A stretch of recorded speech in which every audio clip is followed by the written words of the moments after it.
산업 생산, 베트남 정부가 발표하는 숫자인데 10.8 증가한 걸로 9월까지 나타나고 있습니다. 그러니까 제조업이 활발하게 일어나고 생산이 이루어지고 있다라는 걸 볼 수 있는 지표입니다. 그건 이제 도소매 판매인데요.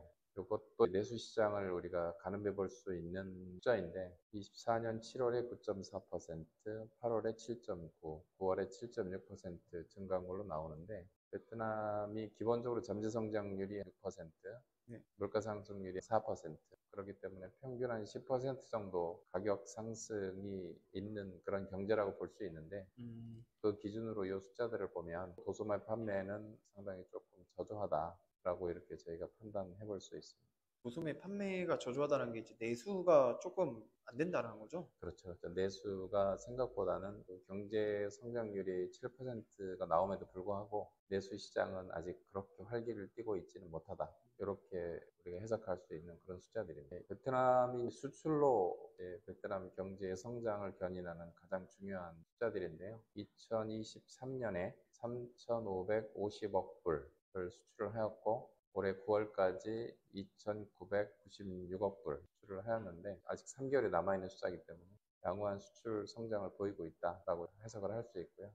이 중에 FDI 기업이 비중이 72%로 나타났습니다. 그래서 베트남 수출의 대부분을 기여하는 게 FDI 기업들이 수출에 기여를 하고 있다. 이렇게 저희가 이해를 할 수가 있습니다. 그래서 이제 월 평균 숫자를 제가 한번 봤는데 2022년에 31억 불, 네. 23년에 29.5억 불, 24년에 33.3억 불. 23년에 수출이 좀 저조했다가 2024년에 다시 회복되는 걸 볼 수 있습니다. 아무래도 코로나 때문에 잠깐 주춤했다가 전체적으로 다시 올라오고 있는 분위기네요. 23년이니까 이제 코로나는 끝나는 시점이었는데 그때 글로벌 수요가 상당히 위축이 되면서 수출이 좀 둔화됐었어요. 그런데 올해 들어와서 다시 수출 오다들이 늘어나면서 수출 물량이 좀 늘어난 거죠. 수입은 이제 베트남 경제가 기본 원자재들을 수입해서 조립 생산해서 수출하는 그런 구조로 되어 있기 때문에 수출이 늘어나면 수입도 같이 따라서 늘어나고 수출이 줄어들면 수입도 같이 줄어드는 그런 현상을 보이고 있고요. 24년 9월까지 2,788억 불 지금 수입한 걸로 나타나고 있어서 23년보다는 상당히 수입 물량도 늘어나는 것을 볼 수가 있습니다. 무역 수지인데 23년에 무역 수지 흑자가 280억 불이나 났어요. 이 네. 숫자는 되게 큰 숫자거든요. 과거 대비 수출은 줄었지만 무역 수지는 엄청나게 좋았던 한 해였습니다. 2024년에 수출은 늘어나고 있는데 무역 수지 흑자 규모는 작년보다는 한 5.9% 준 걸로 나오고 있고요. 무역 수지가 9월까지 208억 불인데 네. FDI 기업의 무역 수지 흑자가 382억 불이에요. 이 얘기가 무슨 얘기냐면 로컬 기업들은 대규모 무역 적자를 내고 있다는 얘기죠. 그거를 저희가 볼 수 있는 편인데 어쨌든 작년에 이어서 올해도 상당한 규모의 무역 수지 흑자를 내고 있다. 이거를 보여주는 표입니다. 이제 수출을 품목별로 한번 정리를 해본 건데 네. 많은 분들이 베트남이 봉제, 가방, 신발, 의류 이런 것들이 이제 메인 산업이라고 오해하시는 분들이 계시는데 그 수출 품목을 보시면 가장 많은 게 컴퓨터와 부품이고요. 그 다음 많은 게 핸드폰하고 부품. 세 번째가 기계 장비들입니다. 네 번째가 텍스타일 앤 가먼트인데 베트남 경제는 이미 이런 봉제업을 탈피해서 전기전자, 기계 쪽으로 산업 부족 업된 지가 꽤 됐고요. 앞으로 이런 채는 더욱더 확대된다고 보시면 될 것 같습니다. 제가 처음에 왔었을 때만 해도 봉제 쪽이 제일 최고였는데, 네, 그러니까 베트남 하면 그냥 신발, 가방, 옷, 한 20년 전 얘기 아닌가요? 그렇죠? 거의 예, 20년 예, 맞죠? 예. 최근에 들어서 어쨌든 삼성이 여기에 공장을 지으면서 그런 품목들이 변화가 좀 일어나기 시작을 했죠. 벌써. 국가별 수출인데요.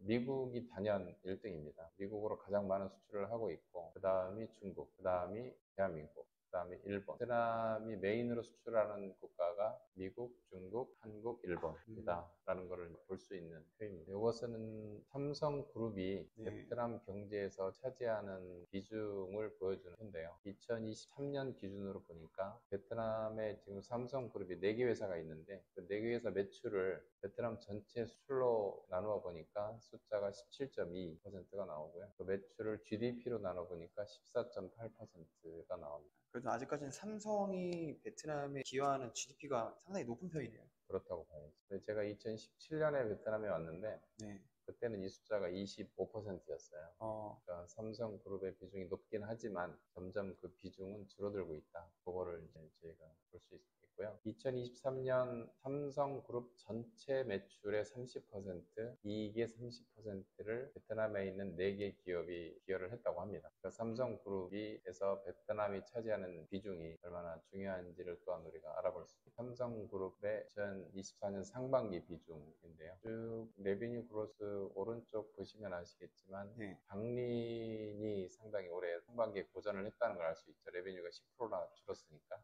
네. 그를 제외한 나머지 회사들은 올해 상반기에 그래도 선전했다라고 볼 수가 있습니다. 이제 수입에 관한 건데요. 네. 수입을 이제 품목별로 본 겁니다. 컴퓨터와 관련된 부품이 제일 수입이 많고, 기계와 관련된 부품이 그다음 수입이 많고, 의외로 그 폰과 관련된 부분의 수입은 많지 않죠. 그러네요. 수출은 되게 높은데, 네. 이 얘기는 핸드폰에 관련된 여러 가지 많은 부품들이 자체적으로 베트남 내에서 조달이 되고 있다. 이렇게 이해를 하시면 될 것 같습니다.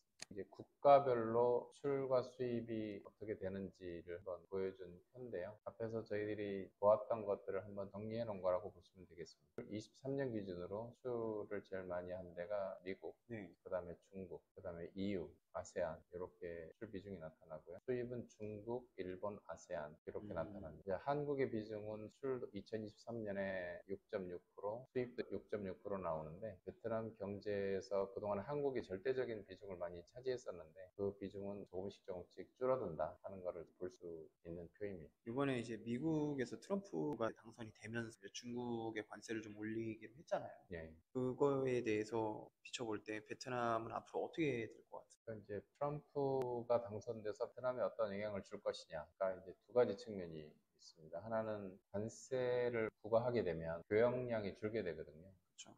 그걸로 인해서 수출이 제한받는 그런 부정적인 효과가 있을 수 있고, 네. 근데 특별히 중국의 관세를 더 높게 부과를 하면 중국에 있는 기업들이 중국을 빠져나오게 될 거고, 또 빠져나온 기업들이 베트남도 기착지 중에 하나이기 때문에 중국의 많은 기업들이 베트남으로 공장을 옮기는 현상이 일어날 것 같고, 그래서 이거는 긍정적인 요인으로 이해가 되는데 그 전체적으로 어떻게 될 것이냐, 그걸 플러스 마이너스 했을 때 최종적으로 어떻게 될 것이냐, 그것에 대한 결론은 시간이 조금 지나봐야 될 것 같습니다.